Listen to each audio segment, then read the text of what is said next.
Elementary. It's Miss Paz, your school counselor, and today I'm going to be reviewing my self-care lesson with you. So this is for all age groups, and we're going to be discussing what self-care is and the different types and some activities that you can do that are considered self-care.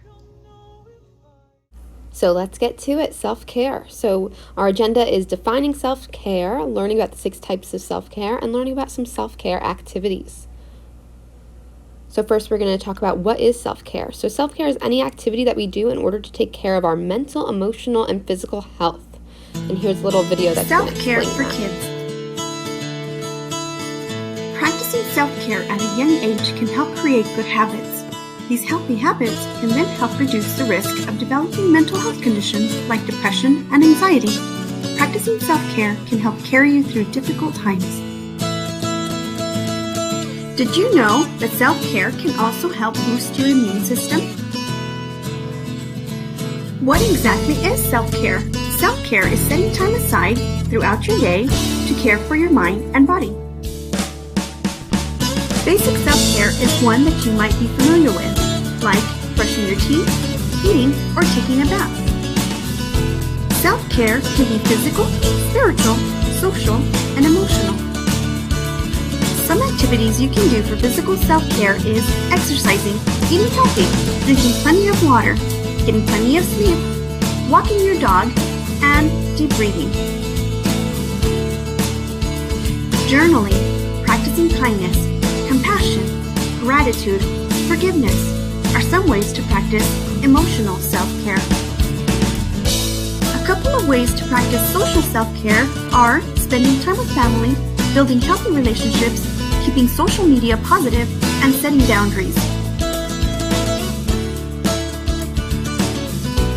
Spending time in nature, meditation, and praying are some examples of spiritual self-care.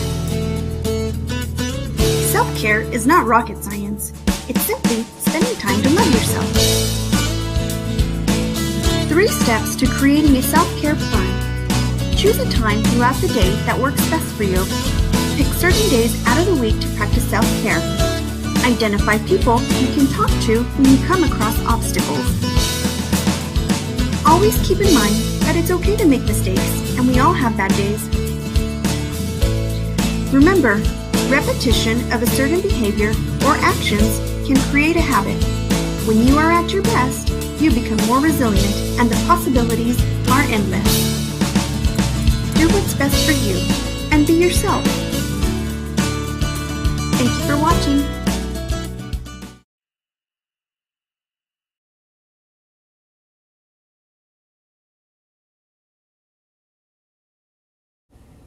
So that video really went into depth on the definition of self-care, and it kind of went over some of the different types of self-care that there are. Now we're going to be talking more about kids' self-care and things that you could be doing at home. So you could be working on your basic skills, which would be like eating healthy and having good hygiene. You can work on your mind, so taking a break from screen time and practicing breathing exercises or meditation, or just getting in touch with yourself, maybe even laying around and looking at the sky.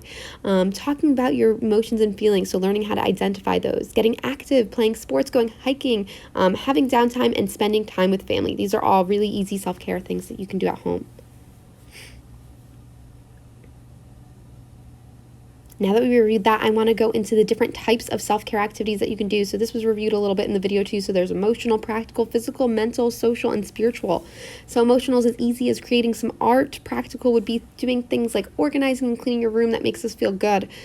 Physical would be drinking lots of water and going for walks and sleeping throughout the night. Mental would be doing things like reading or solving a puzzle. Social would be calling or meeting up with friends. And spiritual would be just getting in touch with yourself. So why is it so important that we're doing these self-care activities? It's important so that we can prevent these negative feelings of burnout.